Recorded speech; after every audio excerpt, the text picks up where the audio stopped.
Hey guys, I have something very important to talk to you about. Hear me out. This has to do with your brake maintenance that could save your life on your motorcycle. This is a 1997 Suzuki TL 1000S. Now, it has an old braking system and what I mean by that, it is an axial mount front fork where the brakes mount on the side and the caliper mounts on the side and basically is held on this way versus new bikes which have radial mounts. Now, those of you who don't know what that means, I'll show you right here. This is a 2013 ZX10R. This is a radial mount where the caliper mounts on top of the brake rotor versus being held on the side. Now, what that means is you get better brake feel from a radial mount, better pressure, and just overall better systems. So any pre-bike, early 2000s and before, will generally use an axial mount system. But wasn't the problem with this motorcycle.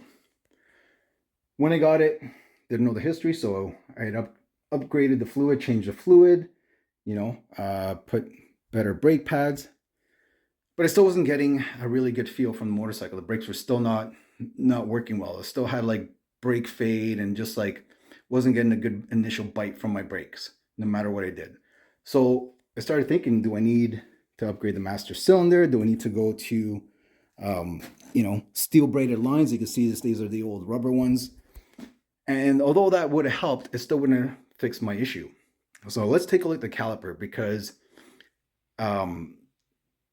these were the original calipers and it doesn't look like they've ever been serviced since 1997. So this is what it looks like. Now I've already cleaned these calipers. Okay, so I took them apart, cleaned them up, but let's talk about what makes up part of your brake caliper. As you can see here, you see all that discoloration? That's from the oil. And what ends up happening, even if you service your motorcycle and you change your brake fluid, which you should be doing, okay, proper maintenance is to avoid something like this is minimum, I would say once every 2 years. Yeah, and also depending on how much you ride. If you ride a lot more than 10,000 miles per year, I would say change it once a year. Okay, those of you who ride a little longer, you could probably get away, who don't ride as much could probably get away with changing it a little less. Once every 2 years, I would say is probably the minimum that I would use. So as you can see here, these are chambers. Okay, so your brake fluid comes through here, goes down, comes in here. There's passages that go through, and it just it's like a circulatory system. What ends up happening over time, especially if you don't maintain your brake fluid and change it, is no matter how often you change it afterwards, there's always going to be a little bit of residue of your brake fluid that you're not going to be able to get out. Just because once it goes in these passages, goes in the vein, comes out here, sometimes there's always going to be a little bit of brake fluid in each one. And what ends up happening is it collects brake dust because there is a little bit of brake dust that will get in and build up in the seal. And as you can see here, it ends up causing corrosion over time, and then these O-rings become brittle. So once it's in there, your O-rings become brittle, and then you start dragging. So you'll see sometimes when you're doing your brake maintenance and you're taking off your front wheel and you squeeze the brake, you'll notice that sometimes one piston will come out more than the other, or one side comes out more than the other, and it's not even. So that is because you're getting piston drag from bad seals. Now, I don't know if you could see in there, and I cleaned it up as much as I could, and I'm still going to do another cleaning of it. Inside, you could see a little bit of that residue corrosion that's in there. Now, it was much, much worse when I first took these things apart. And actually, the chamber on this one and also on my other caliper was completely blocked, which also accounted for why one of the pistons was barely moving. So this is where now I bought a rebuild kit from All Balls. I'm going to rebuild these calipers and get the braking system back to where it should be. But they are old calipers. And as you can see in this one here, what happens is even over time, okay, this is actually one of the passages that's blocked here. And if you can see there's a little bit of discoloration in there. And the surface is not smooth compared to, say, that side where you could see You can see like a better reflection. You can see that it's much smoother. This is because over time, without doing proper maintenance, your brake fluid is corrosive. And once it's put through different heat cycles, and once you get debris in there and it just keeps going and building up, you can see there's a little bit of pitting in there.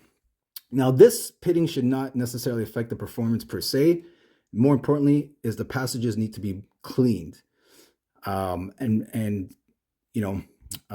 properly maintained. So one of the things is when you're doing something like this, you got to be careful.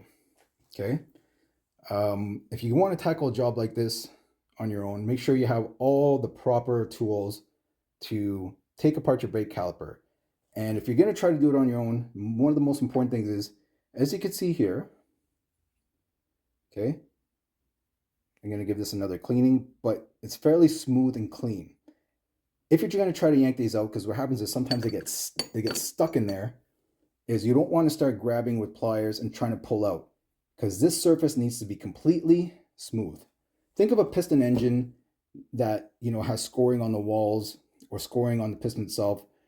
What ends up happening is you get on the car, you would get blow by. Well, in here, you won't get a proper seal if these things are scratched up, where you're actually going to get some fluid come out, get on your brake pads, start leaking, cause all sorts of issues. So take care of these pistons if you're going to try to remove them.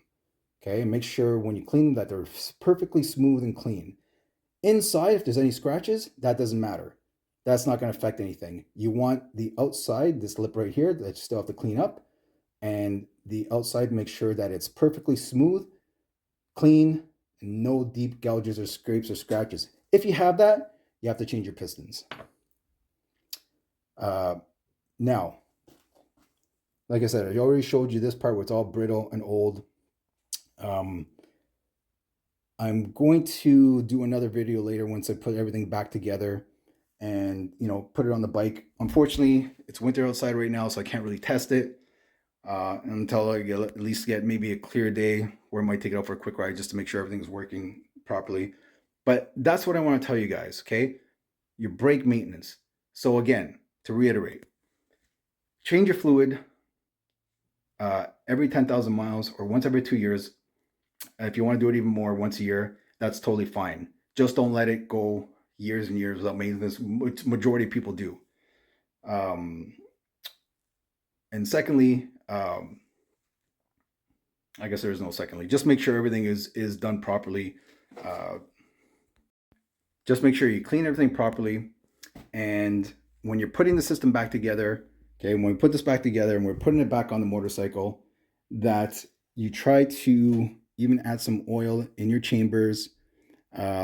This way it'll help during the process of when you have to bleed the system, because when it's fully bare and taken apart and you're putting everything back together, it's a lot harder to ensure that you don't have any air in here.